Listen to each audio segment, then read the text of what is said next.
Okay, is it working? That was weird. Mic wasn't working there for a sec. Okay, welcome to the stream. It's working now. Where's the game? There it is. We have more things on the thingy now, the title screen. Oh my god, my nose.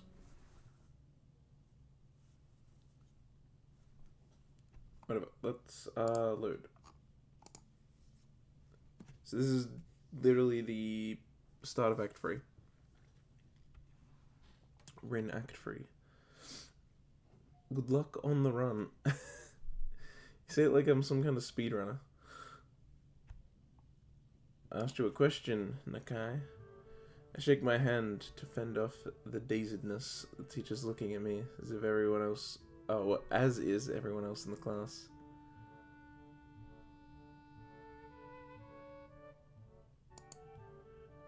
Oh, sorry, I wasn't paying attention. What's the distance between... Never mind, different question. Why are you here in this class? To, learn about physics?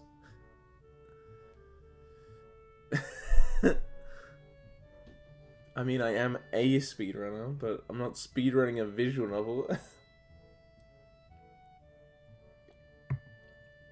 Although I have done that in the past.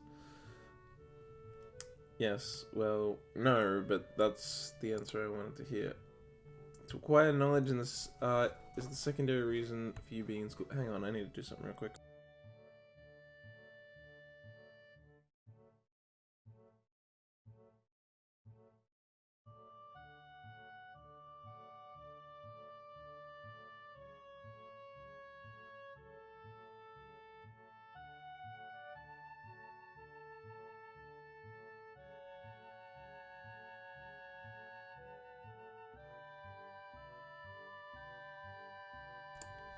I may get a noseblood later in the stream, but we'll see.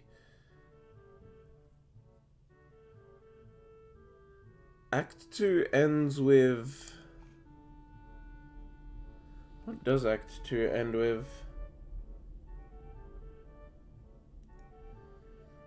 I went to, like, Rin's room when she was sick, and then we kissed before I left, and then the next day she didn't remember it.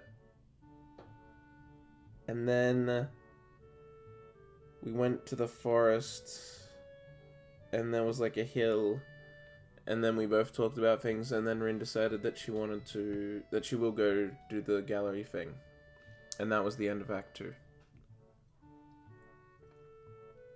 That's what I did last stream, but I had 0 viewers last stream for most of it.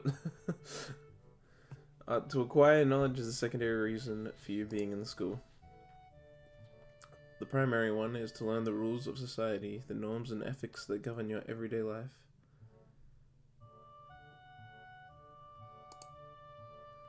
You don't come to school for the classes, you come to interact with the other people there. Your classmates who are your equals and the teachers who are your superiors. And how to form social contacts and maintain them. In other words, how to be a part of society. The school itself is a microcosm of the entire society. Yes and no. I both agree and disagree with that statement for various different aspects of school life. Locke was the one who realized that, you know, school's not just a place for learning, and of all the kids your age, you guys should know that better than anyone else. Pauses for a moment and lets his eyes sweep over the class to see if the message sunk in. Act 3's longer than 2. Oh, I thought 2 was the longest. 2 is fairly long. Okay, that's actually surprising that Act 3 is longer. And 4 is the shortest. Okay. At the very least, it shut everyone up and got them to focus on him, captivated either by his voice or the sudden change of topic from physics to the philosophy of education. However, my classes, as you so aptly put it, are a place for learning about physics.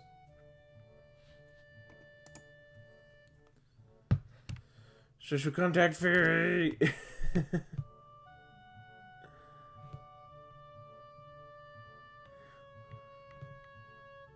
School doesn't actually, like, do anything, though, to encourage that. I don't think. It's just like, oh, let's just put a bunch of people in this one building and hopefully they'll talk to each other. And then the introverts or people that can't make friends are just like, well, you suck. We're not gonna teach you how to actually be social in society. We just kinda... If you're born being able to be social with people, that means you learned it at school. And if you're born not being able to do that, well, that's your fault and it's totally not the system failing you. But, you know, what do I know? What do I know? He points at me with a piece of chalk he's holding. So, no sleep during class, got an okay? Yes, sir. School doesn't teach you how to live, it teaches you a specialty, and that's about it. From the corner of my eye, I catch Shizune's skull and Misha's barely contained giggle. I sink deeper into my seat. Time for the Genji Revolution.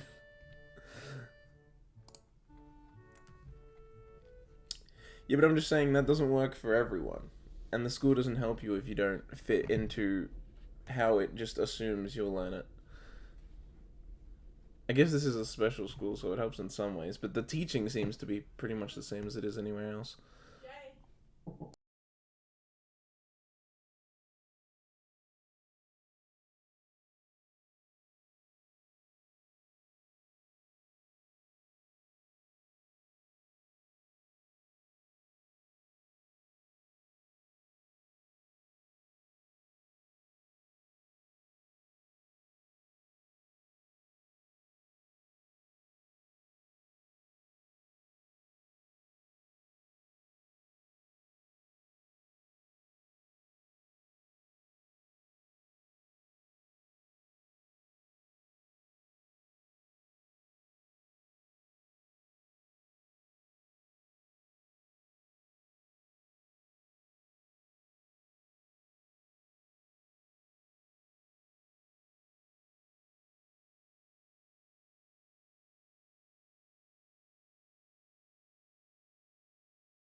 Sorry about that.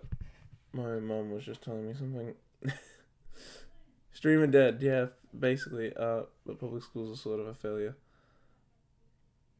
Works in a different way. Naturally, you grow to handle life in your own way, and either way, the baseline is you're meant to learn societal rules and taboo type shit. Why am I arguing this shit? Yeah, I don't know. I don't know. I also don't know anything about public schools. I went to a private friggin' Catholic school. I'm not Catholic, but Catholic schools are nice, so I got sent to a nice one.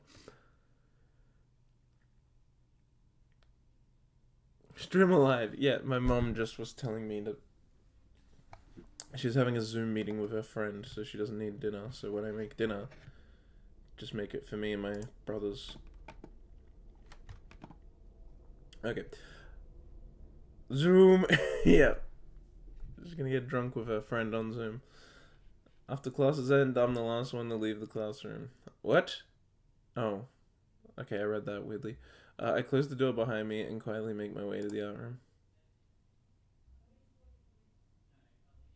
Public school is basically daycare. Yeah, I've heard it's garbage.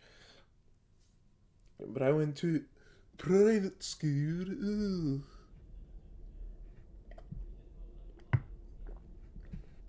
So I got taught that Jesus is real and intelligent design, and then I also told the teacher that I disagree with him. Okay, Toast, who went to the same school as me.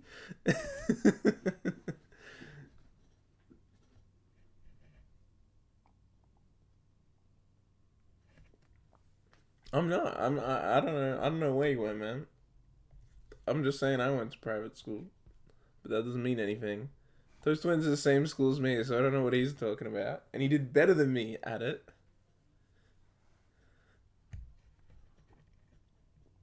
Specialist math students over here.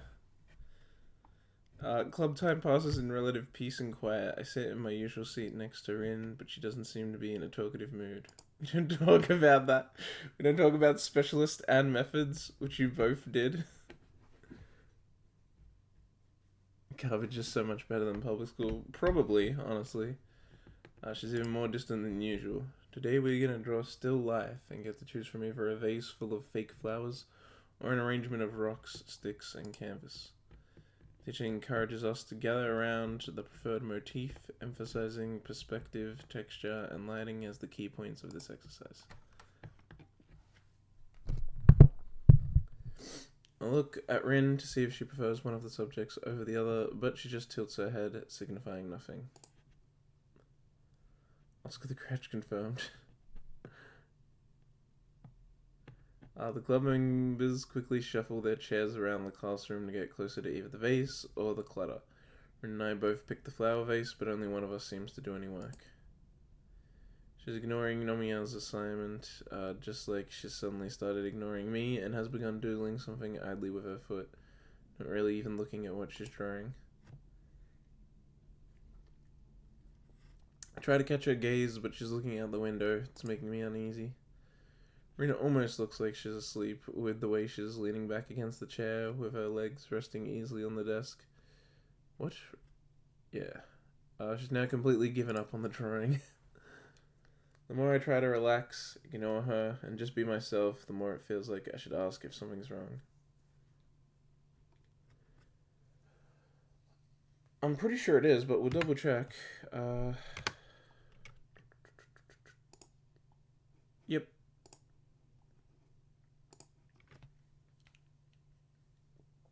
The more I try to relax, ignore her, and just be myself, the more... Right, I already read this.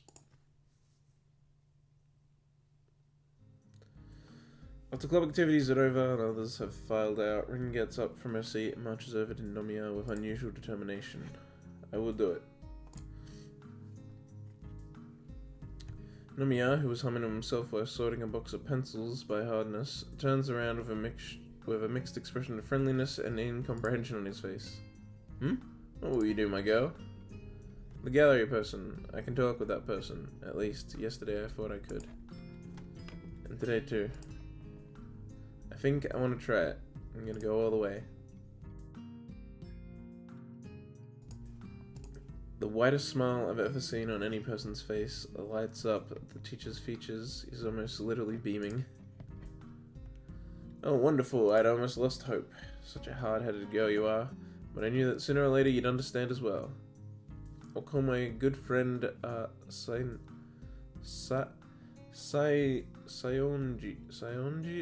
and arrange a meeting.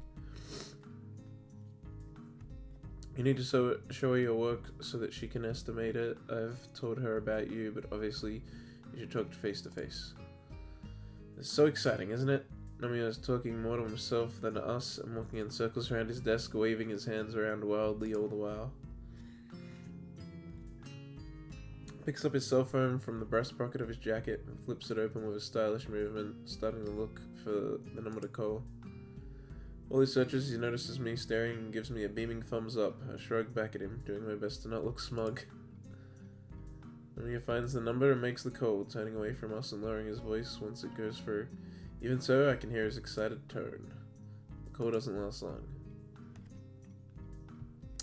Fabulous. Say is at the gallery right now, and she said we could stop by right away if that's fine. This is most excellent. Do you have some kind of portfolio to show Rin? She just shakes her head at the question. No, if you have taken some photos of your painting, we can bring those and maybe a couple of originals with us. This will be quite sufficient for now. There should be some recent ones around here in the back, right? Pulls out a folder full of photos out of the desk drawer, then charges towards the back where there's a small storage room and extra cabinets for all the materials and tools the art class and clubs use.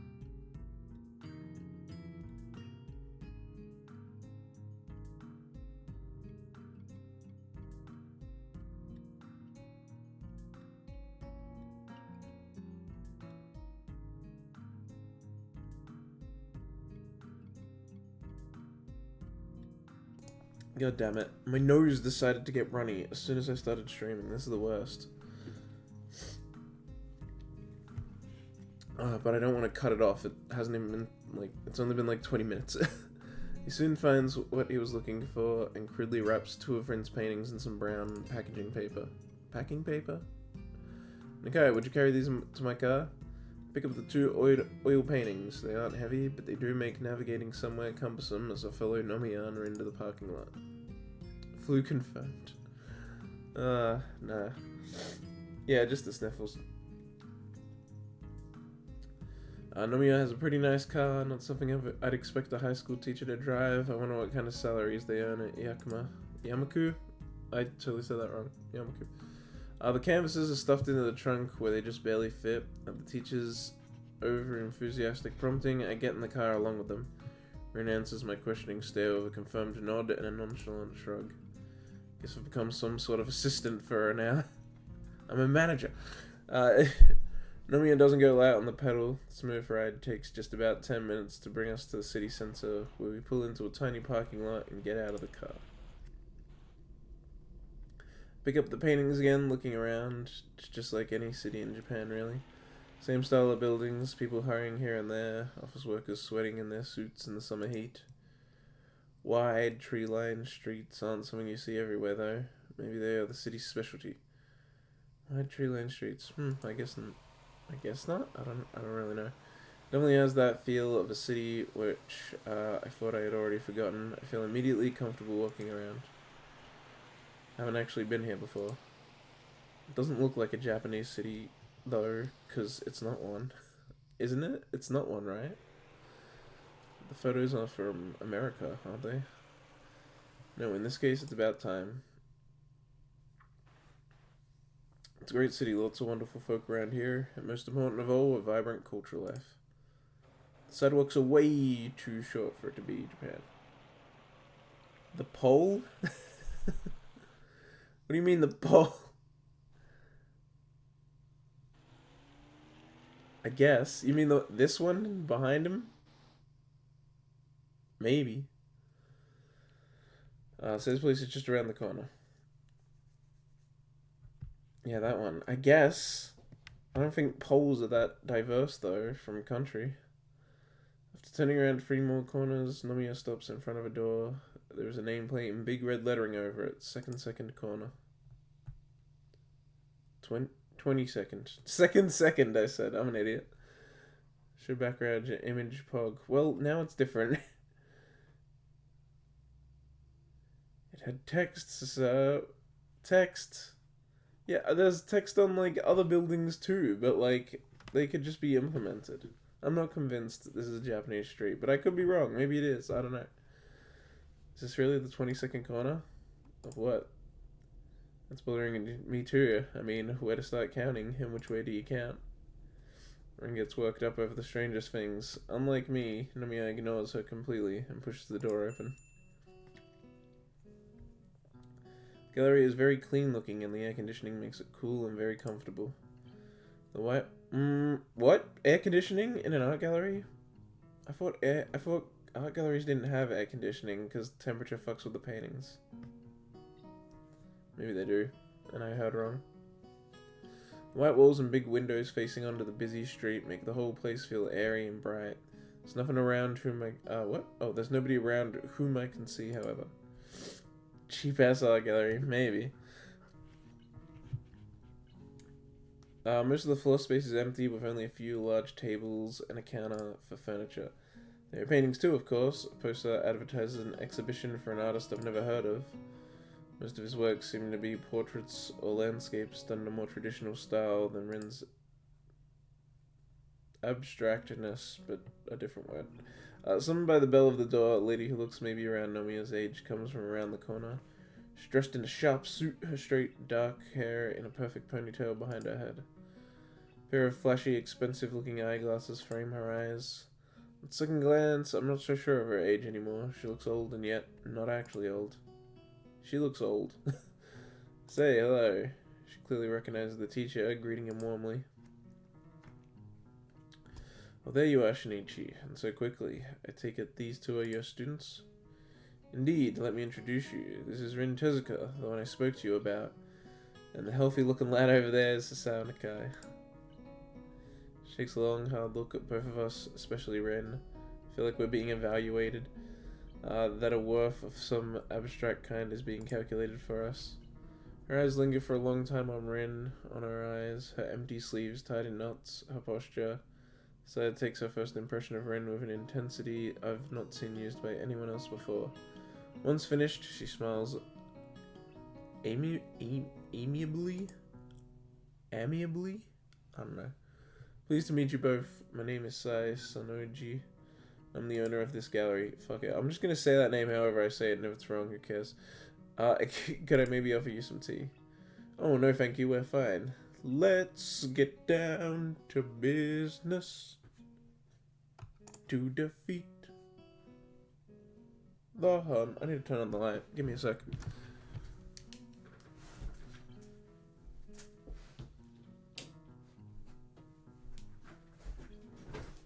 Oh, I'll take off my socks.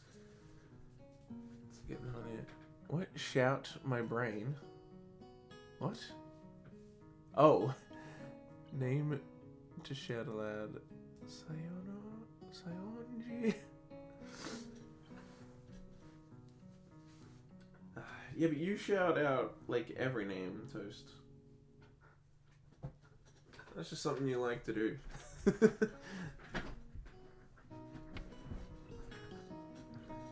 Feet stream. Taraka!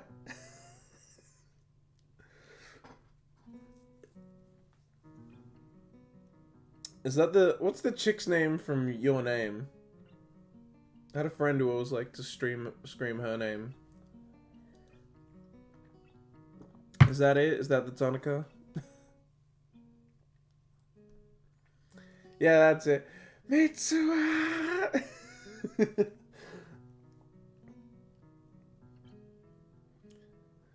I didn't see the appeal, but I had a friend who loved shouting it out. He's like, it's such a fun name to shout. I'm like, are you sure?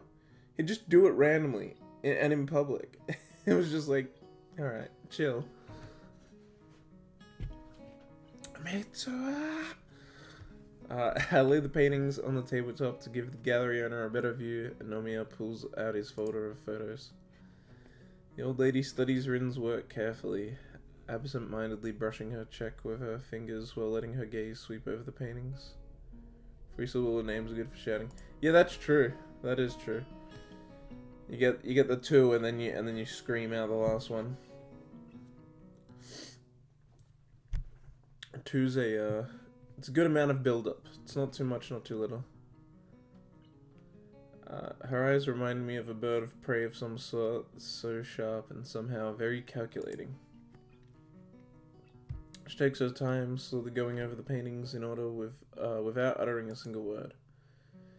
Even the teacher looks very nervous. She tries to point out certain details and other things about Rin's work, but it seems like she's not listening. Nomi and I keep looking at the side, trying to look for hints of a reaction of the gallery owner's face. Rin lets her gaze wander around the gallery space. Suddenly, she pipes up. Is this really the 20-second corner? She raises her gaze from the painting to look at Rin, doesn't answer. It's probably for the best. She takes stock of Rin's slouchy posture and her dreamy eyes. That, and again, moving restlessly about. The way Rin seems to be detached from a situation that's supposed to be very important for her annoys me just a little, practically holding my breath here. After Say has gone through all of Nomiya's photos and inspected the 2 oil paintings I hold here, she goes through all the material again, this time at a quicker pace. Finally, she gives her verdict. I like it. Though, if you don't mind me saying, there's still, what? Oh, you're still a bit immature, searching for your own direction, perhaps. She picks up one of the photos.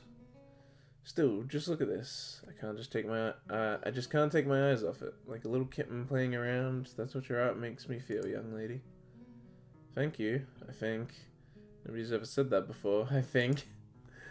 That's all that Rin has to say. Something about what the gallery owner says and how she says it makes it sound patronizing to me, but I hold my tongue. Anyway. Wonder what a wonderful imagination, though, isn't it?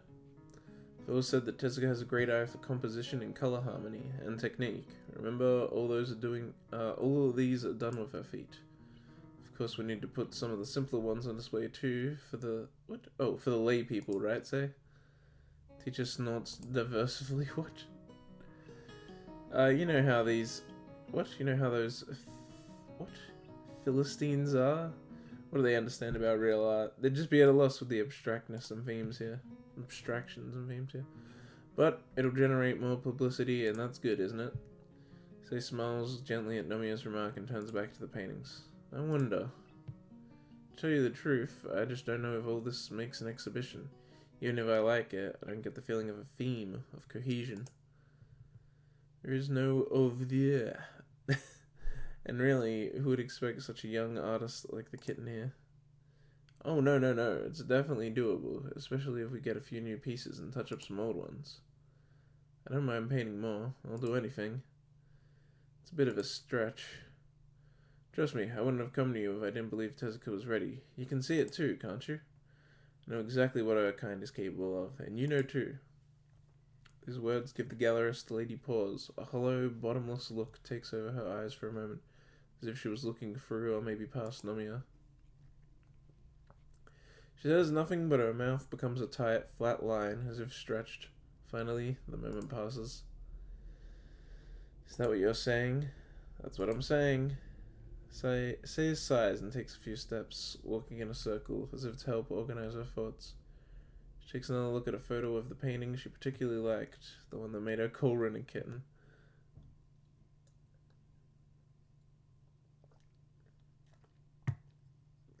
Oh, my lips are kind of dry.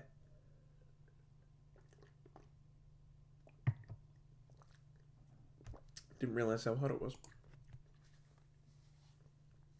Oh, good lord, it's already getting dark outside. I only woke up like an hour ago. Oh, more like 3 hours ago, actually. I thought it had been way shorter since I woke up. She places her hand over her mouth, lost for words. After a few moments, she shakes her head. I don't know what to say. After seeing you, dear, and these paintings of yours, will you excuse us for a moment? I want to talk to your teacher in private for a bit. Saya draws the art teacher aside, and they talk in hushed tones for a while.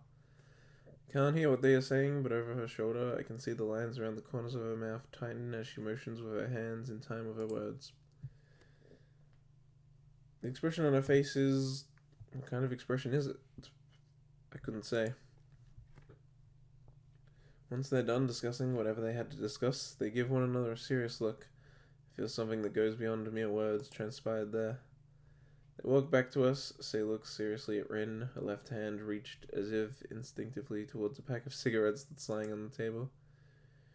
She picks the pack up and extracts one, looks at it absent-mindedly as if only now realizing she did so, and puts it back. Finally, she locks eyes with Rin, evaluating her once more. Alright, little kitten, I'm going to believe in you. I'll display your paintings in here, and from what I can see, that this is not enough. You don't really have a cohesive theme, and you don't have enough of the good stuff. You're gonna have to work hard to actually get something that we can put on exhibit here. Fucking... I know. It's a good thing my gallery is so small, no? Rin already spends pretty much every free waking moment she has painting. How is it possible to work any faster? She'd have to skip classes to do more than she already does, and how can anyone work that much?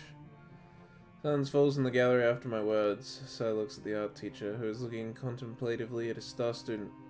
I look at all three of them, confused. It's doable. What do you mean? I mean, the school is special. The board puts great values on things such as this. I'm sure I can arrange some leave for her. It's not unprecedented by any means. I'll discuss it with her parents too, but they've been quite supportive. However, it might be a bit of a stretch to get working space for her at the school if she's not actually going to attend classes. Actually, I was thinking about this before. Do you use the place upstairs for anything? No, I don't. Haven't since back then. It's more like a landfill than an... atelier? That's a word. Upstairs? In a small apartment on the top floor of this building, but it hasn't been in use for... Goodness, it's been so long, hasn't it? Her eyes leaped to Nomiya, who has a strange, muted expression on his face. Indeed. Do you think... Even Nomiya, in all his brashness, has trouble coming straight out with the question. Seiya, of course, sees through him and throws up her hands, sighing deeply. I guess I can't say no, can I? Very well. I'll lend you the use of this place as well, if needed. It's not like I rarely use it. Excellent. I knew I could count on you. Don't celebrate yet. It really is a mess, so don't be shocked when you first see it. However, you can use it as you see fit, since it's an... It already has easels and things like that. You'll only need your own tools and materials, and somehow clean it up a bit. I swear, that word's gonna keep coming up. Atelier? Atelier? I don't know. It's not habitable though, so I can't let you live there. I doubt your school or parents would allow that in any case. Okay. However, it's convenient to crash there overnight if necessary. I won't mind. Most excellent, isn't it, Tezuka? He enthusiastically pats Rin on the shoulder, laughing in relief and happiness, as if all his good fortune landed on him personally. Leah? It's just Leah? Atelier is what you're saying? I don't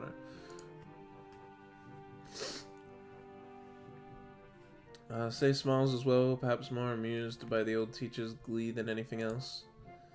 Oh dear, Shinichi, this really is like back then. You sure we haven't bitten off more than we can chew? She looks at Rin, who seems to be oddly subdued despite all this. Hope it'll be worth it, kitten. She holds out her hand as if to shake Rin's, but realizes the impossibility and quickly moves to pat her on the shoulder.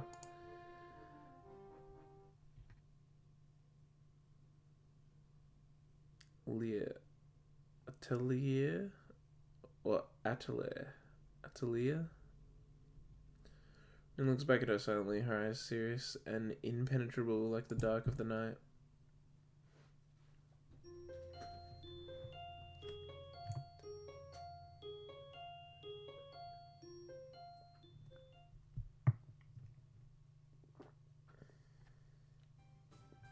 Rin applies for, and thanks to Nomiya, pushes the principal, I'm sure, is granted. What? And is granted leave for the rest of the term, and exceptional extracurricular activities. She has to make up for it during summer vacation, but it seems she doesn't mind. Rin will still be able to eat and sleep at school, of course. She just doesn't have to go to classes. I'm not entirely sure if I envy her or not. It all makes me feel anxious, somehow. It's the last day of school for Rin. I feel like I should send her off with a word of encouragement, or at least say something. It was sort of due to my influence that she decided to dive headfirst into this after all. It's understood either way. Okay, whatever. I'll just say it how I say it. I could even mix it up. Throw all of you off. My class ends a good 20 minutes early, so I walk down to the lobby and buy a can of juice, then sit down on the bench and wait for Rin. I pull out a novel from my bag and search for the place where I was. Time stretches comfortably over the warm afternoon while I idly sip my orange juice and read a few chapters of the book. Well, it doesn't seem to advance at all, but it's all the same for me. The bell rings to end the school day and students shuffle to club meetings or outside. Nobody notices me sitting on the bench with my nose in the novel. I keep watch for Rin, but I don't see her familiar face or red-tinted hair passing by. I check my watch 20 minutes past the end of class, when the lobby has all but emptied of people again. Even Rin should have already managed to get out of class, but either I missed her walking by, or she never came downstairs.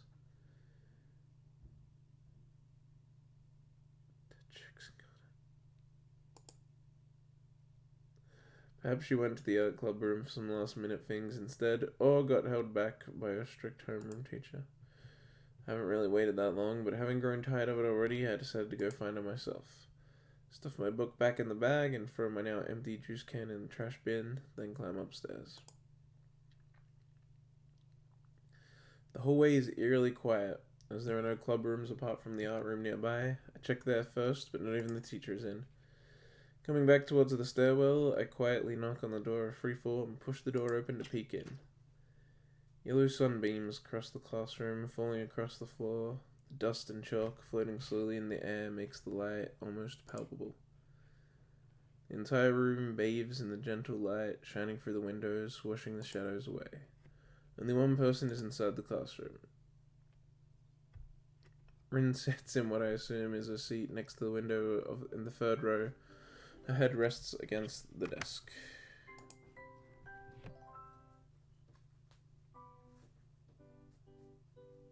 Stop telling me there's an encoder overload. Friggin' OBS is telling me like every 5 seconds that there's an encoder overload. CJ!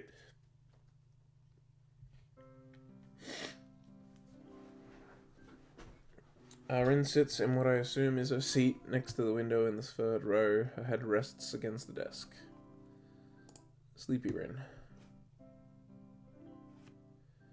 Wonder if she slept through it all. Apparently not even Emmy has the heart, or maybe the capability to wake her up. I close the door quietly, walking past the neat, even rows of desks. I go over to where she sits. Rin? My mouth is suddenly so dry that the word comes out as a oh wait, did I say her mouth? My mouth is suddenly so dry that the word comes out as a tiny whisper. Speaking of dry mouths,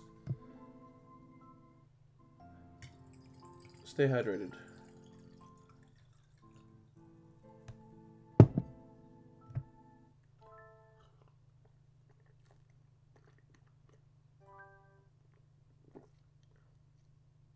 Oh man, my lips really are dry. They kinda always dry though. I suck when it comes to lips. Whoa, is that a Joe emote? Holy shit.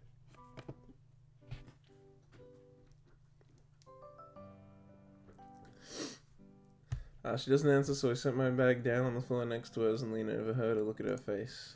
Rin's eyes are peacefully closed, the long eyelashes projecting tiny shadows onto her cheeks. Her mouth is slightly open, letting me hear the quiet sound of her breathing. Her usually messy hair is even more so today, laying in complete disarray over half of her face and forehead. The bag is lying at her feet like a forgotten rag doll. A few books and pens have fallen out of it near her seat. The scene makes me smile a little. I touch Rin's head lightly, sweeping a few stray hairs off her ears. Her hair feels warm against my palm.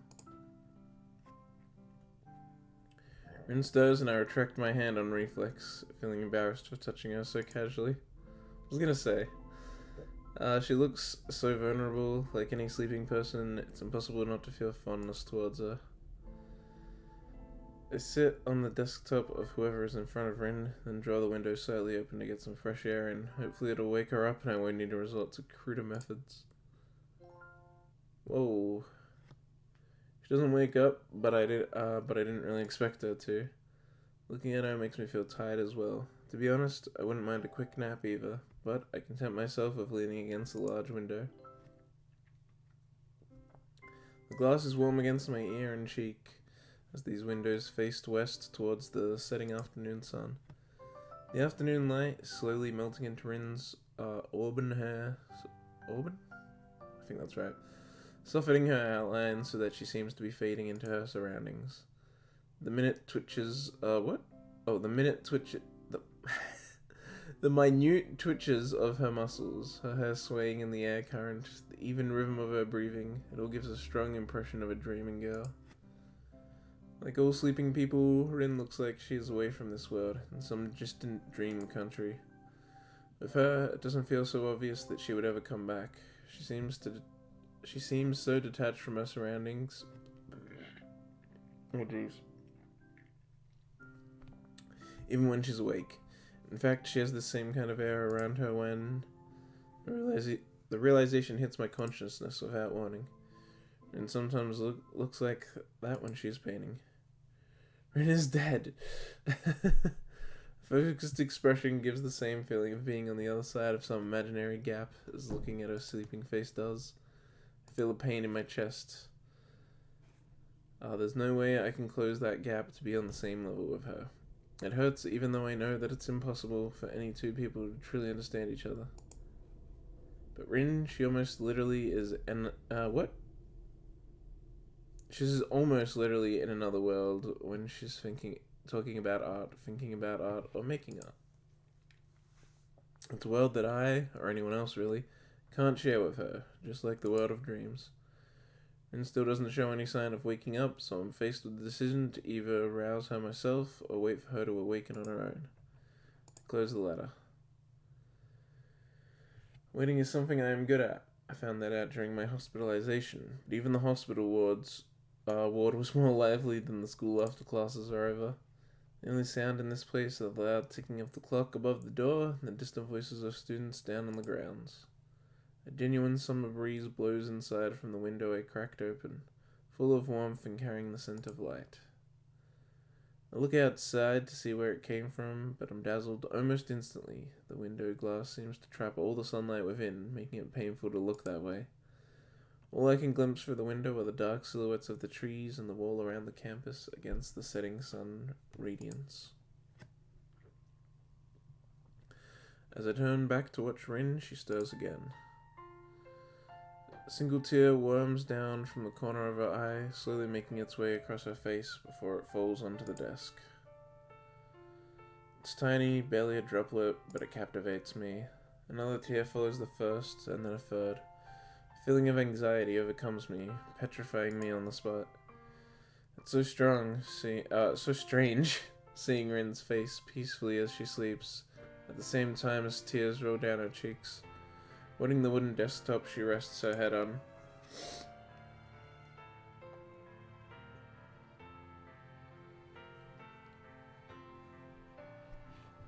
I don't know what to do, so I do nothing and just watch her tears roll one by one down her face. I wonder what she's dreaming about. Rin wakes up after one final flinch, or perhaps because of the tears. She sits upright and yawns so excessively it looks like her jaw might dislocate. Sometimes when I yawn, my neck muscles, or like the part where my neck connects to my jaw, like those muscles get strained, or like they get stuck trying to be open, and so it hurts extremely a bunch to close my mouth after a big yawn. And so then I have to pull my head back and stretch the muscles out. I don't know, it's weird. It happens sometimes when I yawn. Not always, but sometimes. She notices my presence, but her reaction is more like the lack of any reaction at all. It's just an acknowledgement, no startled gasp or anything. Oh yeah. Hello.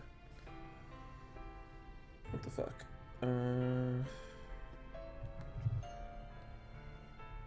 Good morning. She's so groggy she can't even return my smile, and that I somehow can't stretch to be entirely honest. Rin notices her wet cheeks and quickly wipes them on the shoulder of her shirt. It seems she isn't at all surprised or flustered by them. You cried in your sleep. A bad dream? No, it's nothing like that. It's something I've learned to do from other people. It's a funny story. I'll tell you later. On second thought, not really that funny at all. I guess I won't tell you. Did you want something? Or did you just come to watch me sleep? I wanted to see you after classes. Oh, well, it's after classes now, and I am seeing you right here. Yeah, I just wanted to say good luck or something. I figured the upcoming weeks are going to be a lot of work for you. Thanks. Rin yawns again and blinks a few times. I feel weird. I didn't really sleep much last night at all. Butterflies in your stomach. God damn it, I'm trying to...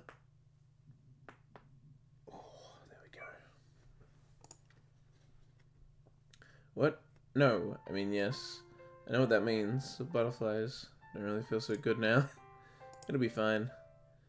You're so confident. Someday it'll bite you in the ear. I'll look forward to it. I think I have to go. I promised Miss Sionji that I'd go there straight after school, and now it's after school.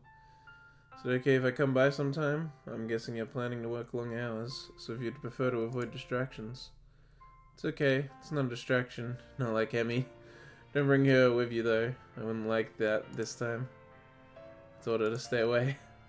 I see. Alright, then. Rin stands up and silently walks to the door with me following behind. School's empty hallways, devoid of the usual crowd of students, feel very lonely. It's only a few hours since school ended, but the building seems to be all but deserted. Our footsteps are all that intrudes upon the stillness of the hallways. The change is sudden, but it shows how the building is just an empty shell, dead without its students and teachers to liven it up.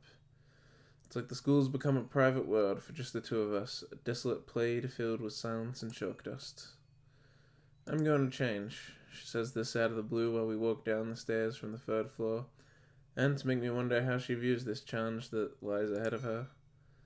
That's what people must do sometimes. That's the last thing we say to each other that day, even though there's so much that we could talk about. And even those words drown in an all-encompassing silence, disappearing into the stagnant air as if they were never said.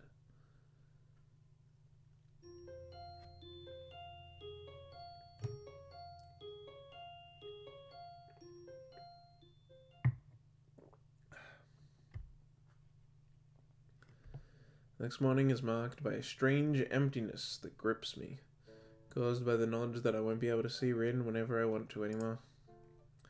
This hollow feeling is a little bit... Whoa! Why are we getting this music?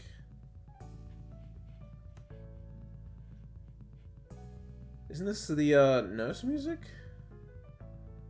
I guess it has played outside of the nurse a few times. Or is the nurse one different? And this is a different jazz one that I like. I'm not sure anymore. I'm losing my mind. But I make it to the afternoon all the same. My last class is, in a word, terrible.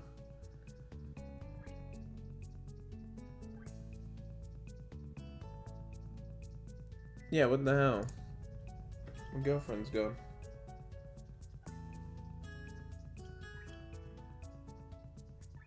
I think this is different now that you mention it, but I also really like this this song.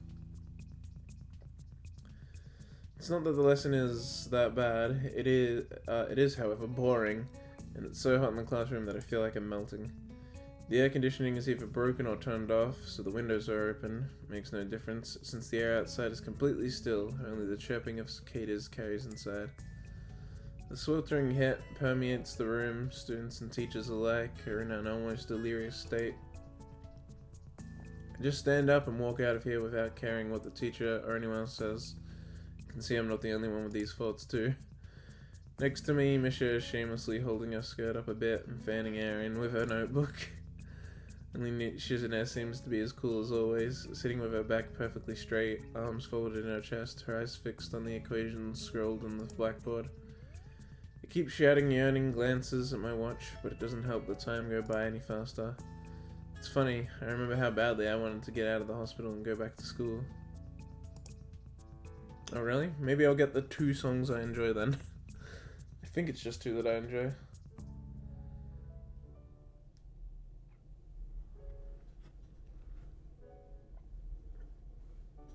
Now all I can think of is the upcoming summer vacation and freedom from classes and homework.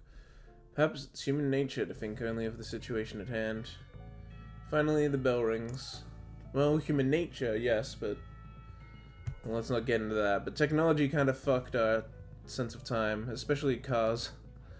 Relieved, my classmates and I burst out into the hallway already crowded by students from our neighboring classes. What the heck? What? What's the issue?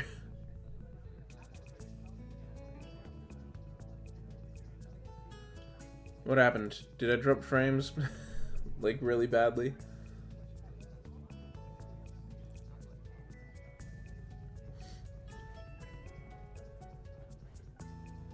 Whatever. I spot Emmy's diminutive figure nearby and walk up to her. Hey there.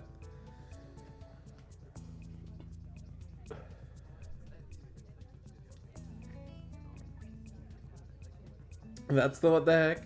Oh, I didn't mean it in a bad way. I just mean there's only 2 songs that I really like. Yeah, I mean the music's fine, good even, I guess. It's just that there are two that are absolute bangers. That's all I meant. I didn't mean that the rest were bad. She smiles sweetly, clearly happy to see me. Sal, what's up? Is your classroom super hot too? Yeah, it is. Thought I was gonna melt in there. Nothing else is really happening though. Feeling a bit weird now that Rin's on a great adventure, whatever you want to call it. Mii's face cracks in a wider smile and she jumps up and down enthusiastically. Isn't it great? I'm so happy for her. I bet everyone will like her paintings and she'll sell a lot of them and make piles of money. Yeah, I'm sure it'll work out great. I'm totally sulking at her though. She huffs angrily and places her hand firmly on her hips, even letting a little anger seep into her voice. Doesn't quite have the impact she's probably hoping for, but I say nothing. Why's that? She said that she doesn't want me to go see her. Oh yeah, she mentioned that. I guess she prefers to not be distracted. I can understand that.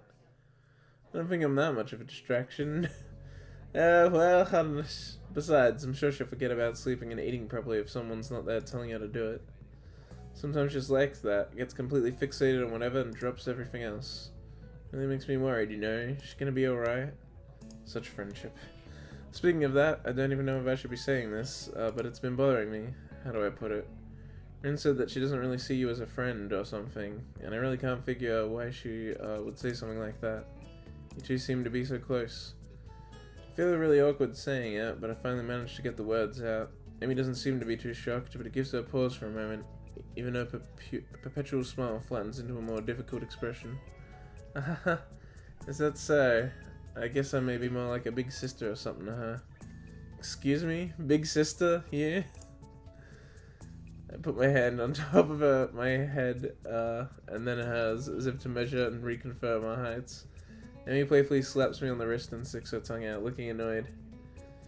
Amy face. I recently watched Interviews with Monster Girls, and they make that face a lot now.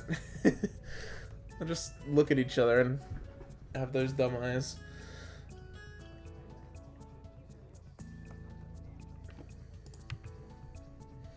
Hey, that's hitting below the belt. I thought you were more of a gentleman. Sorry, I just couldn't resist. Too easy. I really want to make the joke to soften the mood, rather than to make fun of Amy, though. There are people waiting to give you their undivided attention. Thank you for the useless notification, Tinder. I can't use you during pandemic days. But I'm serious. Besides, I'm a year older than Rin is, or even for...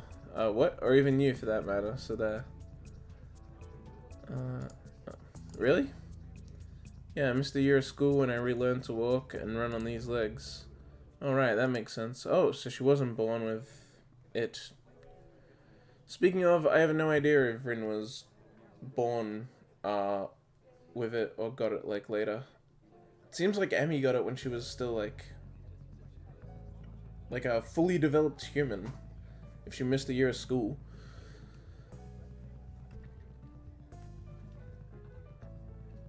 I should have figured that out by myself. In my defense, her tiny figure is really misleading.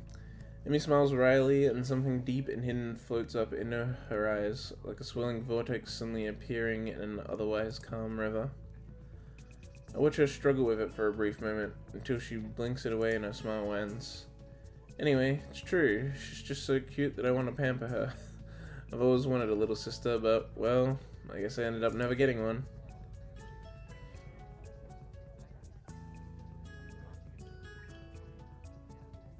Oh, okay. Yeah. So Rin's a birth defect. That makes sense. She did seem like she, had always had to deal with it. So it seemed like she'd had it for, from a very young age, or at least born. It's a little bit hard to really talk to Rin, so I guess I never really tried. I like her a lot, though, so hearing that she said that doesn't make me happy. It's not like I can really argue, so maybe that's just how it is. We are really close, so maybe it's just not that way, you know? She sighs loudly.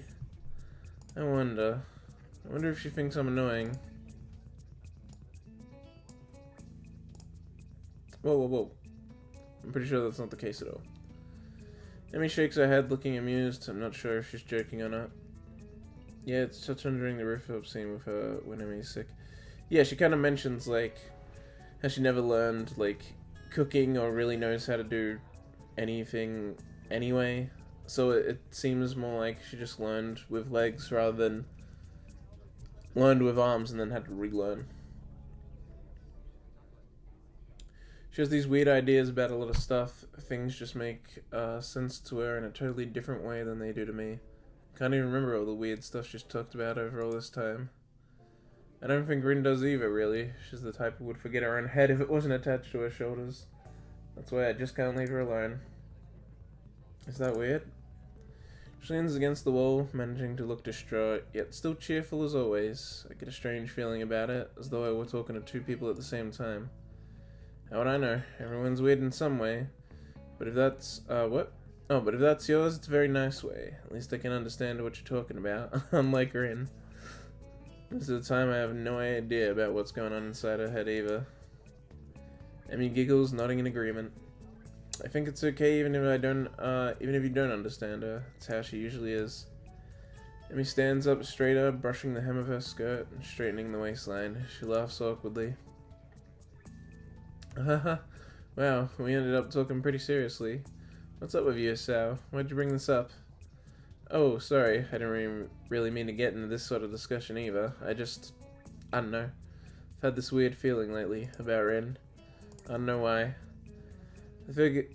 Oh. I need a drink.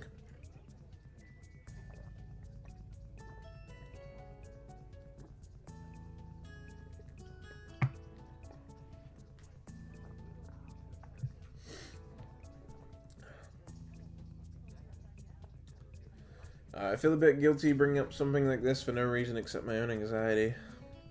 Gonna be fine, don't worry about it. Suddenly, Emmy clutches my waist and twists it so she can see what time it is for my watch. Oh damn, this late already? I should really go. There's a meeting with the rest of the track team at the field. It's not gonna be fun in this heat. We're gonna sweat like pigs, but I promised I'd be there. Bye bye.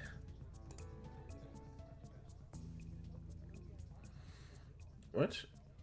Gotcha a big ol' rollin'... What? Oh, right, clearing out the fur, yeah. She skips downstairs, leaving me wondering if what Rin said rather, hurt her or not.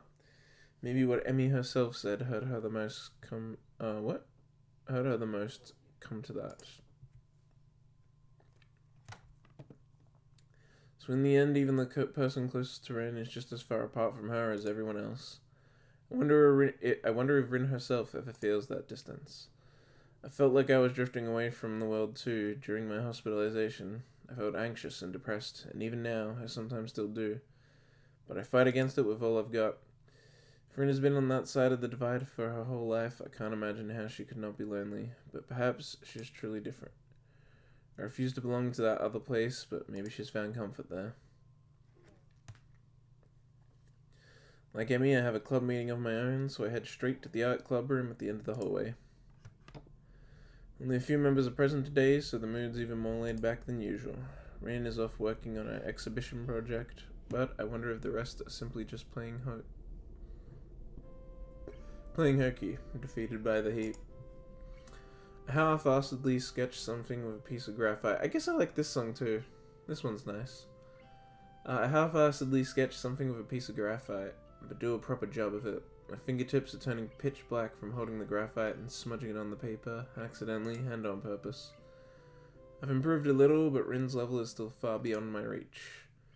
Eventually, Nomiya comes in and makes his way around the room, checking on what we're doing and giving comments on the works in progress. He stops behind me and bends closer to look at my poor sketch. Tried to take a few pointers from Tezuka, have you? Well, I've looked at how she draws, but I haven't exactly asked for advice, no. Let's see here.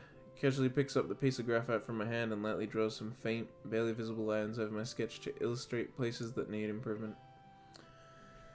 I already feel frustrated about not seeing the obvious flaws before, but with a couple of careless, seeming flicks of the wrist, Nomiya has made them plain as day. Straightening up, he throws a sideways glance at the seat where Rin usually sits. Such a nostalgic feeling, almost like a bird flying from the nest. Oh, Miss Tezuka, when she graduates, it begins from here, you know. Nearly makes my eyes a little misty. Do you really think she has a chance to make a big break with the exhibition? Nomiya turns, looks up from a sketch. Adjusting his glasses, he rubs his chin, looking contemplative. Why not? It's not like she's going to be an overnight smash hit or anything, but getting the word out there is very important. Connections are pure gold, maybe the most important thing to gain if she is to become an artist. Word of mouth is very powerful in these circles. She has some advantages, like her young age and technique, you know, the feat. People will be naturally curious about extraordinary things like that. His words have an unpleasant ring to them. Nomiya is broke back.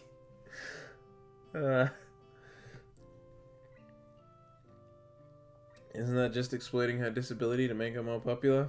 It sounds fishy. Now, it's not like that at all. Think of it from another perspective, like an artist.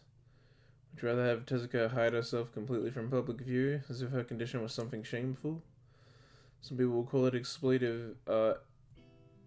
exploitation if we promote that aspect, or discriminate if we hide it. All considering, she's just being honest about it.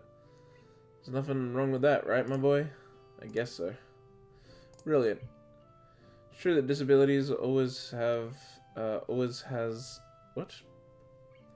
true that disability always has all sorts of implication in society. Often nasty ones, but brushing things under the carpet won't help at all. We live in a society. I'm sure Sei will handle her side of the issue with delicacy. I've known her since art school, and she's most reliable. Why is she going so far for Rin's sake? Because it's you who asked? Oh, she has her own reasons too. Trust this old man, she's more kind-hearted than she looks. Whoa, 4 viewers? I don't think my Katawa Shoujo streams ever gotten 4 viewers? Holy shit. These usually sit around 2. It's usually just toast and garbage. 4 viewers? Holy shit. It's like how many I get on... When I did Fire Emblem, when I did, Katamari Damacy. Did I say that right? I don't know. But yeah, those get more viewers, but usually I'm sitting on 2 at Katawa Shoujo, hell yeah. Trust this old man, she's more kind-hearted than she looks. But don't let her know I said that. He gives me a big wink and covers his mouth with his hand as if to push the remark back in. I remember the curious way Miss Sayanoji looked at Rin almost the entire time during our visit to the gallery. It was like that woman was trying to imprint everything about her into her memory. Or maybe it was that Rin reminded her of something else. Mostly Sei simply adores young people with a passion for art. Her gallery specializes in this very thing, bringing up-and-coming talent to the public. It's a perfect fit for someone like Tezuka. I don't even know if she really wants to become a career artist, though, but I guess that'd be the logical next step. Fucking broke back. It is such a weird face. I don't know why he's doing it. I don't have the faintest idea. Like they say, a teacher can only show the door, it's the students who have to walk through it. An old tired saying, but still quite true. He leaves to chat with a pair of second-year girls working on some watercolors. Even though he said that cliched thing, it feels to me like Nomiya is trying to prod Rin through a certain door in particular, but I can't blame him for that. I literally shoved Rin towards that door with my speeches about wasted opportunities and whatnot. Nomiya feels like it's time for him to let Rin test her own wings. He has absolute confidence in this endeavor. I wonder why I can't shed the anxious feeling I have inside of me. It shouldn't have anything to do with me.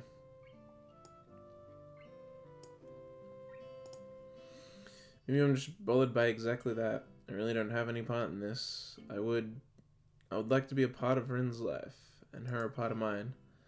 Like friends should be. That's what she called us. I wonder what she really meant. I feel like I'm so far apart from her, even when I'm not. It's the same as that, It's the same as with Rin and Emmy. I can't understand her. What am I for her?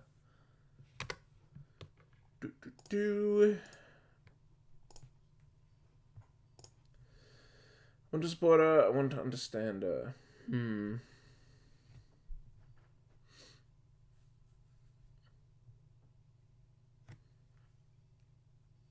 I want to...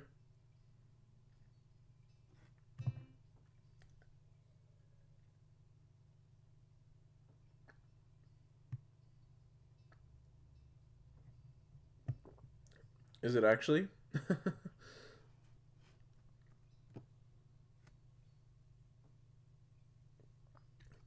um.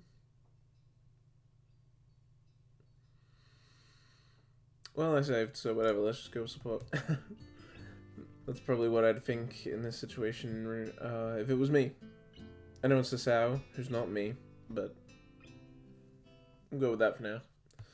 I want to be there for her if she needs support from a friend. It's the least I can do.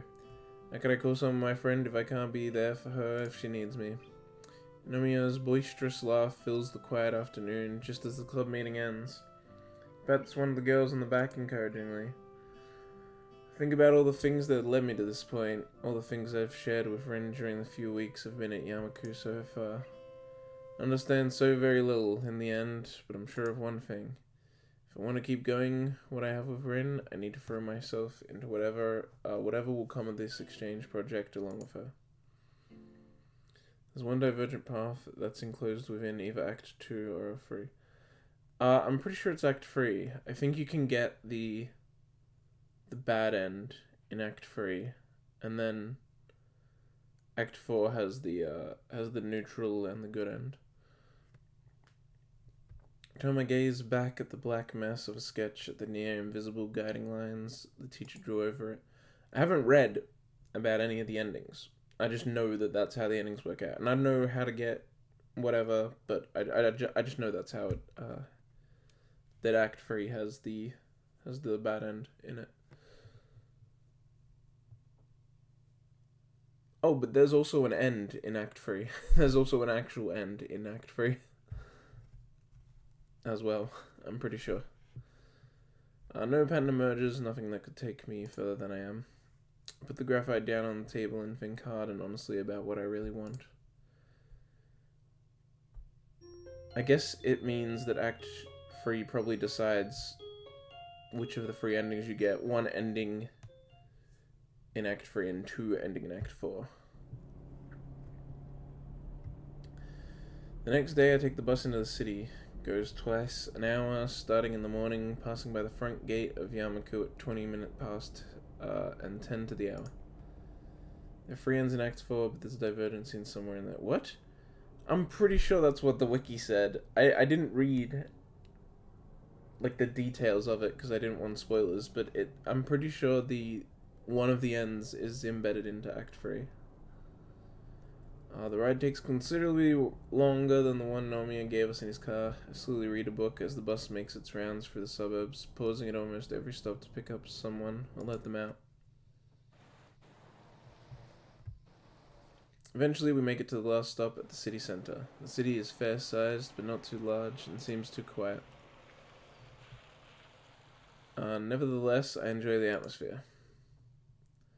Despite being slightly directionally challenged, I find my way from the bus station to the gallery without too much effort, and soon I find myself staring at the big letters saying 22nd corner. There's a definite free, but it's not an end per se, I think. I mean, you're probably meant to go back, but it's probably an end the same way, like, I don't know. I mean, an end's an end, even if it's not, like, even if you are meant to go back and do it right or something. Inside, the gallery owner is intently studying a large painting hanging on the wall, a portrait of an old man. Good afternoon. She turns around to look at me, and a smile of recognition spreads on her lips. Oh, aren't you the young man from the other day? Shinichi's student? Hisao, was it? That's right. Good afternoon, Miss Sayanoji. Please, just say, I don't want to feel any older than I am. I'm so glad that even young people show interest in art nowadays. It's so refreshing. What brings you here? Surely you aren't just on a courtesy visit all the way from your school. I actually came for Rin. I was hoping to see how she's doing. Oh, is that right? Well then, you need to step back outside. You see, the atelier is actually at the next door on the right down the street and up the stairwell. Just climb the stairs to the top floor. There's only one door there. You can't miss it.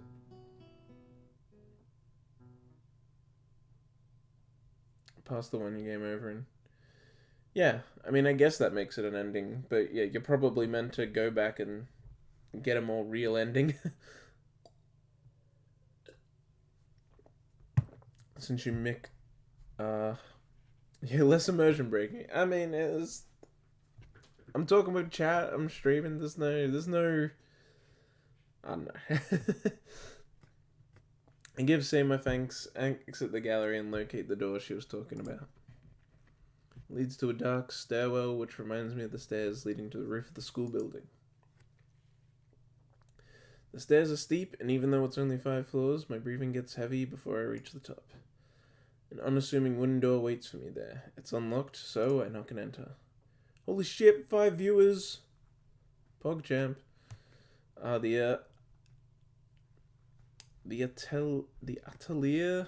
This is really just one big room with the ceiling lower at one end than the other because the roof of the building is what? That's what. There is a huge skylight in the ceiling that acts as the main source of light for the room, bringing in sunlight that reflects off the white painted walls. I suppose it's good to use natural light for art. There isn't much in the way of interior decoration, no surprise, since the room seems to have been used as storage for a while. All kinds of boxes and office furniture are scattered around the place. The room is dusty since it's not been in use for a while. I can see that someone has made some effort to clean up a little, but it's far from immaculate. Gabled? Alright. Hey! Schwerner. Nice. Rin stands in the middle of a room with her back to me, staring at a half-painted canvas placed on an easel. Not working on it, just staring, unmoving. She wears what must be second or third hand denim overalls over the standard school uniform shirt, much like the one I'm wearing.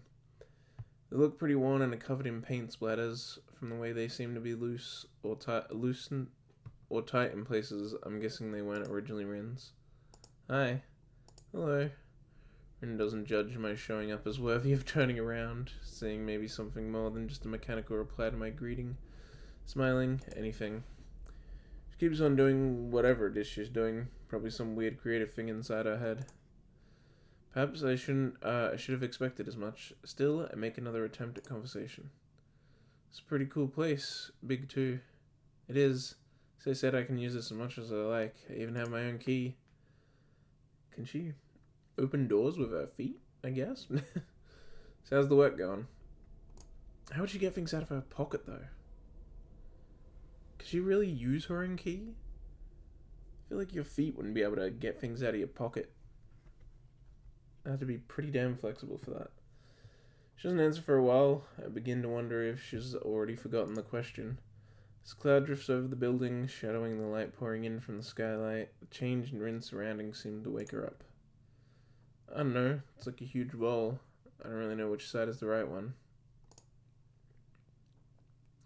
It's really huge. It's the hugest thing ever. Like a mountain growing inside of me. Like I swallowed a mountain whole. It's gonna be hard, I think. Really, very hard.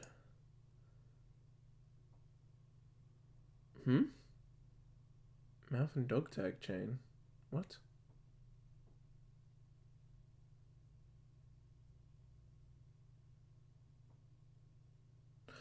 Oh, I see what you're saying. Right. Yeah, no, that's probably it then, I guess. I try to listen for undercurrents of stress and uncertainty in her voice, but I don't pick up anything like that. Yeah. I get what you're saying. Just took me a moment. Why are you here? The tone is not as unkind as the directness of the question would make it seem. Well, you said that it'd be fine if I came to visit, so here I am. It's not for any real reason, but I thought you might like company or assistance or maybe some sow. Be quiet for about 15 minutes. Maybe 10 is enough. 5 definitely is not. You can talk afterwards. The tone is sharp, nothing like I've ever heard from her before. There is no command, no annoyance, no anger, but her voice pierces me all the same. Alright. With the silence that follows, anxiety creeps back into my heart. I wonder if it was a mistake to come here. Murmurs of traffic filter in from outside, and I start to feel more and more uncomfortable. All my thoughts keep finding themselves returning to certain things that have been swirling relentlessly in the back of my mind for some time now. I feel like those thoughts will surface out of the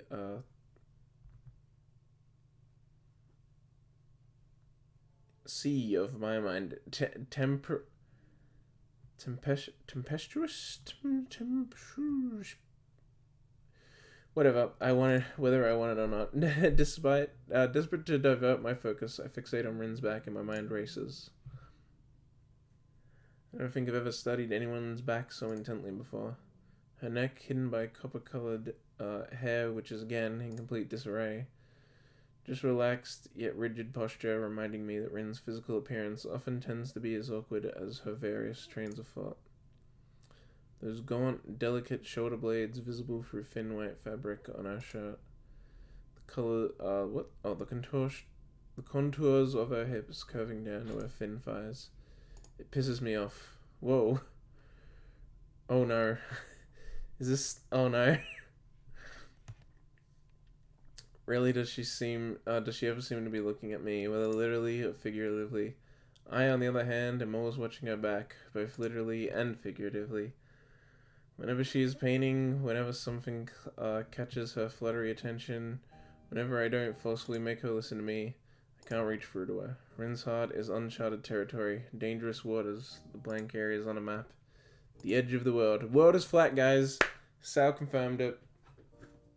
Flat Earth. You can go off the edge. He said it. He said it right there. If I went too close, I wonder if I would fall off. See? You can fall off the Earth, guys. Confirmed. Just to be clear, because apparently I have to be in this day and age, I'm not a flat earther. I just pretend to be all the time because it's hilarious. What do I think of her? Sometimes she's aloof and distant, and it annoys me. At other times, her passion for the things she thinks worthwhile shines through and it inspires me.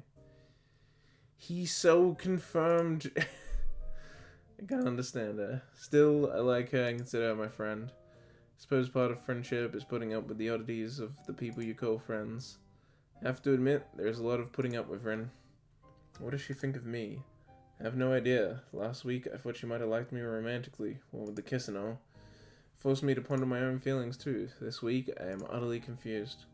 What would she do if I told her I liked her that way? I wonder if I really do.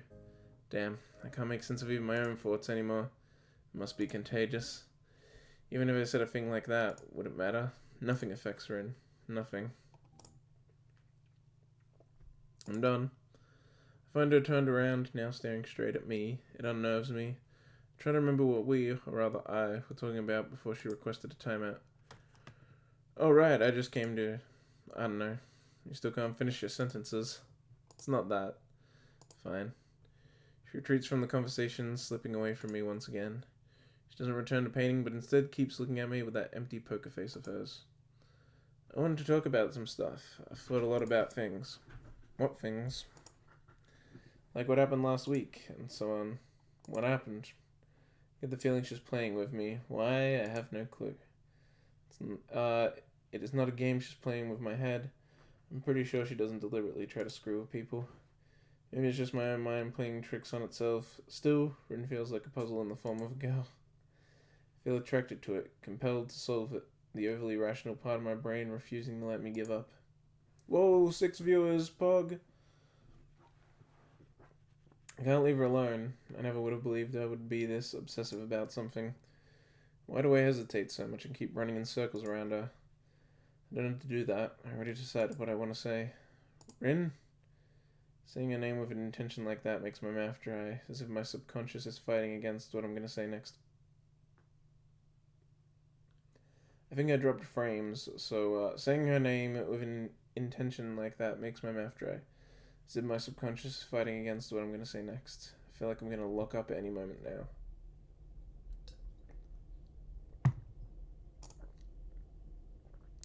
Rin looks up from her paint-covered toes and stops wriggling them, as there isn't anyone to observe them cautiously now.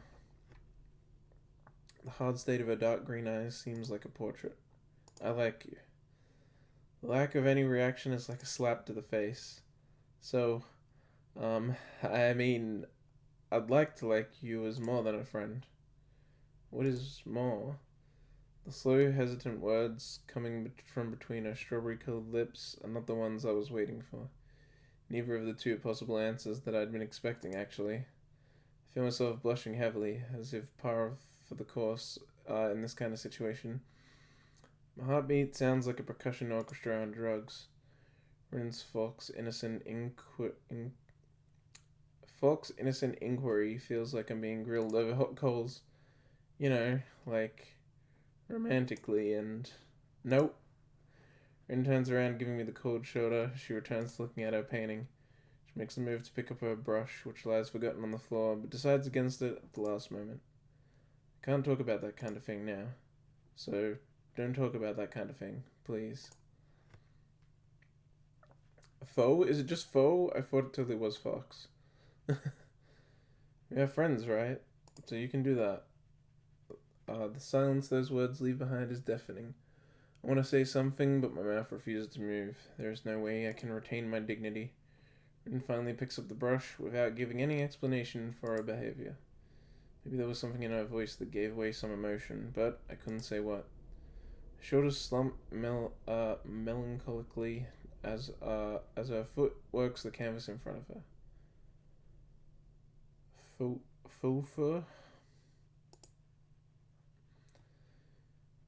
She won't let me see her face, and I know it. Feeling the weight of my heart growing heavier, I stand up to leave, for I can't stay here any longer today. It's like I've opened Pandora's box by stepping over some line that Rin didn't want me to cross, and she had to turn me down. I walk across the squeaky floor to the door leading to the stairwell. Rin's quiet voice stops me in my tracks as I'm about to open the door. Hissa! My hand, still on the brass doorknob, is waiting for me to turn it or to withdraw. Yeah? Will you come tomorrow? Yeah.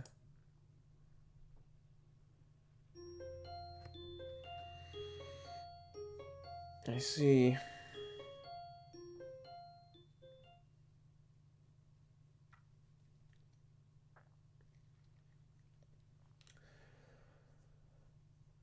After a night of bad sleep, I go for the day, mostly on automatic.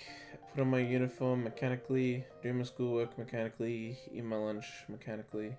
He's a shell of a man. I reply to teachers mechanically, and thus, when the final bell rings, I still feel as though I had just woken up.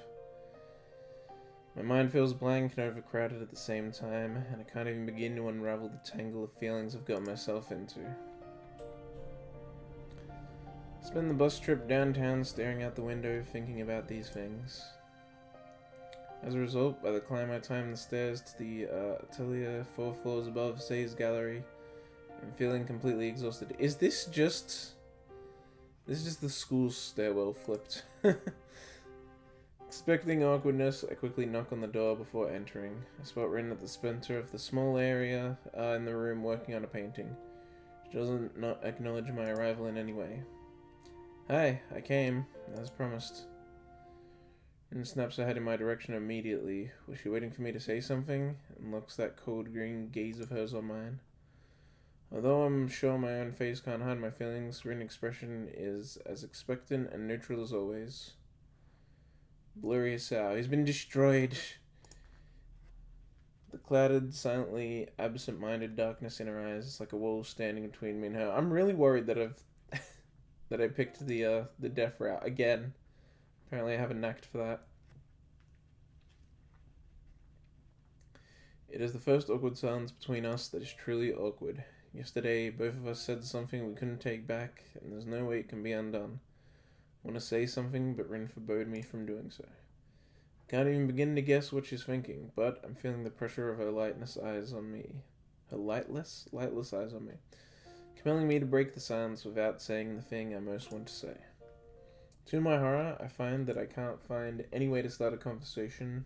It's as if I've completely lost the ability to speak with her. Just keep working. If you're in the middle of something, I'll just sit down here. Rin nods wordlessly at me and picks up the brush from the floor with the toes of her right foot.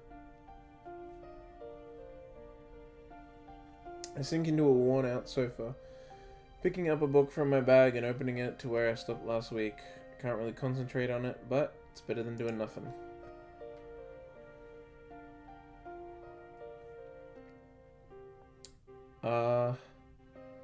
The two of us are so close to each other, together in the same room even, and yet we're both off doing our own thing, as if we're miles apart. I can't help but wonder about this unnatural situation. Why did I come here? Because she asked me to do so yesterday, of course. However, it looks like there's absolutely no need for me to actually be here. Makes me feel awkward at first, but as I recall, the previous seances I've quietly passed with Rin. I settle down and try to tune into some comfortable mood I was in back then. Time stretches, then slows down. The pages of my book rustle each time I turn them.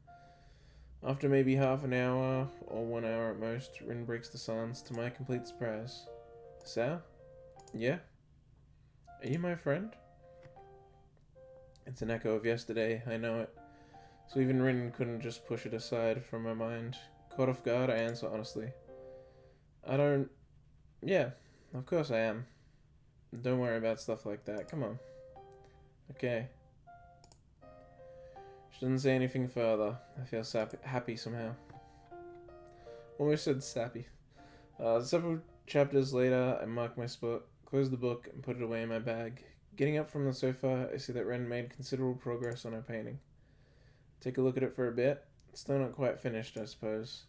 Looks great. It's bad luck to comment on unfinished paintings. After that, I quietly leave the studio and catch the bus, taking me back to school. Always bad luck.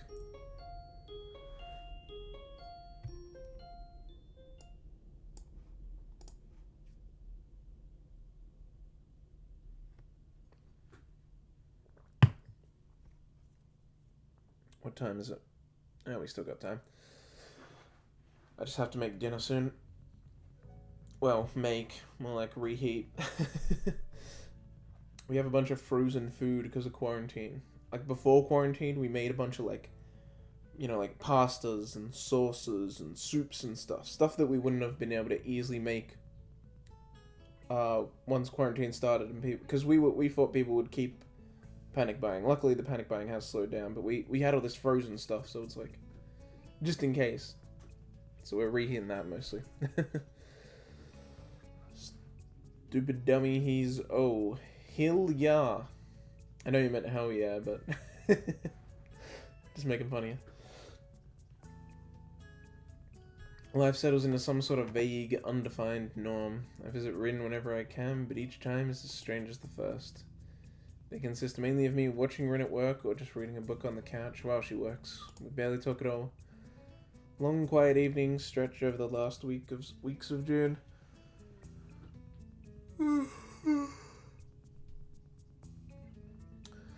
I sit on the couch in the atelier, listening to the quiet rustle of Rin's brush on my own, and my own heartbeat, trying to make sense of the former and forget about the latter. I am a silent visitor in this place, a ghost. At some point, I start thinking that my presence is meaningful to Rin somehow, but never end up asking her about it.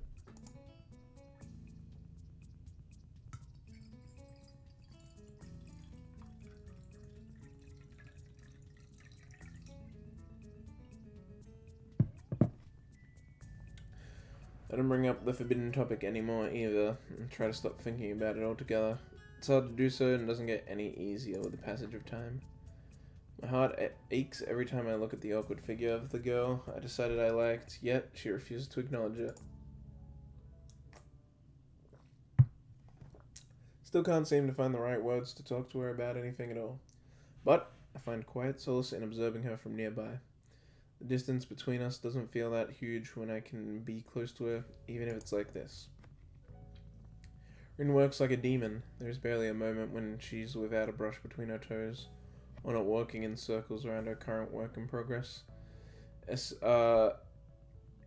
Estimating it from every angle and distance, she seems to be completely taken over by her will to work, to change herself into the sort of artist she believes would be worthy of the trust Nomiya and Sei have placed in her.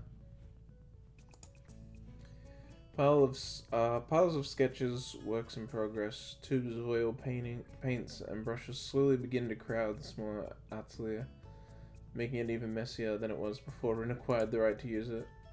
I offer to help her clean up every now and then, but each time she refuses. It dawns on me that in her mind, the room is not a chaos, rather, her system of keeping track of everything is so elaborate, only Rin herself can make sense of it. She knows exactly where everything is, From the tiniest brush to that half-empty tube of crimson, that's the perfect shade for some picture in progress. Rin rocks from one painting to another, looking at them as if not remembering that she made them. She talks to herself, or to the paintings, even when I'm present, always just quickly enough that I can't make out the words, or quietly enough. Every day, Rin pours herself into the canvas for hours on end, squeezing every bit of her ability and even her soul to make good on that promise she made to me, or herself. Black marks appear beneath her eyes, a sure sign that she's skipping sleep in favor of painting. I'm somewhat surprised to see her at school a few times. I never go and say hello, though, as I somehow feel it would break the silent magic of the evenings we share at the atelier. Atelier? Love some pasta. Yeah, dude, pasta's great. My favorite food is a type of pasta. It's lasagna, though. Love me lasagna. Sometimes Say comes by when I'm there. She gives me a certain kind of look when she shows up. I think she doesn't like that I'm always hanging out with Rin up here, but she never says a word about it. She isn't quite as full of praise for Rin's work as Nomiya, but is visibly impressed nevertheless. However, when she turns her eyes from the wonderful work of art to look upon the little red-headed girl that made them, a sudden deep sadness floats under the surface of her expression. I can't explain it, and she never talks about it.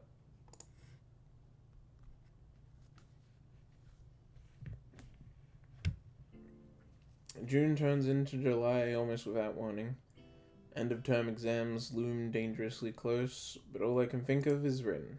I feel like a sleepwalker at school, looking forward only to the next time I get to visit that silent place above Say's gallery. After Rin refuses my attempts at directly helping her with her work, I try to figure out other ways to help her. It finally dawns on me that she isn't eating properly. The course of action decided, I stop at the convenience store before going to catch the bus downtown on my next visit to the studio. I feel very energetic as I open the door to the atelier and greet Rin. I brought some fruit. You need vitamins and actual food, after all. Do you even eat up here? I do eat. If I didn't eat, I couldn't paint. Then why don't you eat a couple of these? Shake the bag full of ripe oranges in my hand and employ to tempt Rin into taking a break. To my surprise, she actually lays her brush down and walks over to me to see what I'd brought. Her expression doesn't change at all when looking in the bag. I can't eat oranges, it's sour. It does not work very well with feet. That's alright, I'll do it. Of course, I knew that. She told me herself, after all. I extract the tiny fruit knife I had with me and select one of the round fruits. After making the initial cut, I begin to peel it with my fingers. The strong scent of cut orange rind immediately fills the air as thousands of tiny droplets of oil burst from the skin. I remove the first section of the hard peel and shoot a glance at Rin. So how's the work going? I don't know, it's like I'm in the center of some huge mountain of jelly and have to dig my way out. It must be stressful. I think it might be, even though I'm just painting all this, everything feels very strange. Wonder if Rin is the kind of person who likes to carefully remove all the white fibrous stuff from oranges before eating them, or the more careless type who just eats them as they come. Maybe neither. I'm the former type, so I meticulously clean the orange slice one by one while Rin watches and processes with mild curiosity. I realize that I don't have the faintest idea about her likes or dislike, or any of the other little details that make up the concept of a person for those around them. Garbage baby going crazy with emotes. Well, emojis, I guess. They're technically different.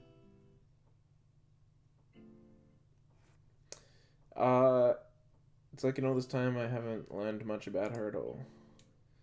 Once I've finished lamenting that fact, I realize I've cleaned the entire orange and neatly split it into slices. I hold a slice up, bring it closer to Rin so she can pick it up. Yeah.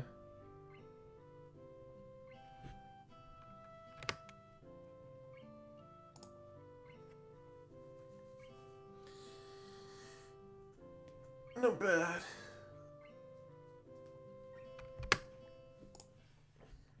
She takes it directly between her lips and then into her mouth hole, her lower lip briefly pushing against my fingertip. Then choose the slice carefully, savoring it as much as possible. CG. I become fixated on the movements of her jaw, the tickle of juice glistening on her lip, the way her throat moves when she swallows the orange slice.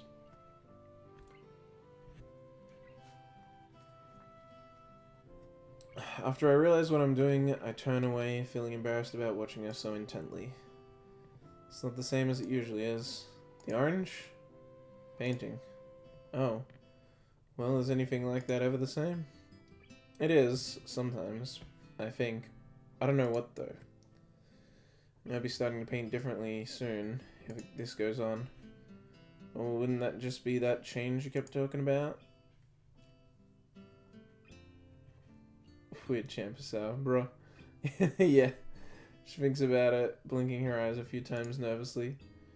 For a moment, absolutely nothing happens, as if time itself did a double take. We stare at each other in silence, only that faint, tangy scent of orange floating between us and the muffled sounds of traffic in the background.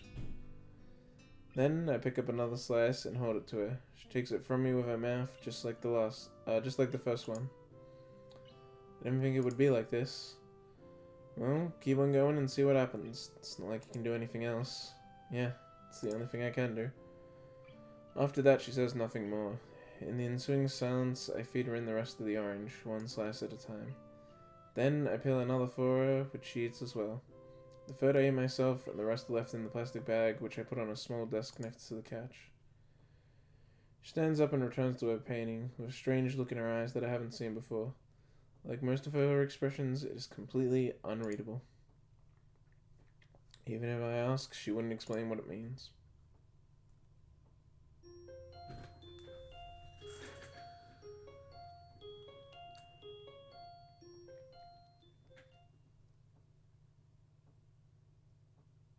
Alright.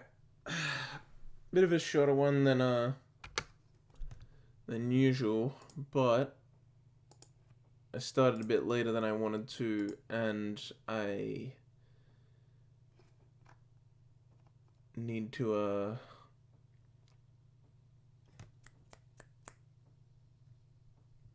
make dinner. So I'll just end it now. Thanks everyone for dropping by for the stream. Fairly consistent, 5 viewers, peaking at 6. Pretty good. Yeah, thanks for stopping by. I had a good time. My throat didn't get nearly as dry this time, so I think I feel like I'm getting better at reading for long periods of times. Because usually I stop because my throat hurts. This time I have to stop because I have to do something. Shorter than normal, but hey, it's a good time. You all stay frosty out there. Thanks for watching all legendary streamer. Yeah, I'll try to make sure I stream tomorrow. I actually wasn't gonna today because I was feeling weird, but once it rolled around to like 5, I was feeling better, and I'm like, you know what? I'll stream. Building immunity to dehydration, Pog. Yeah. I mean, the more I talk, I should get more used to it. Alright. Thanks, y'all. See ya hopefully tomorrow.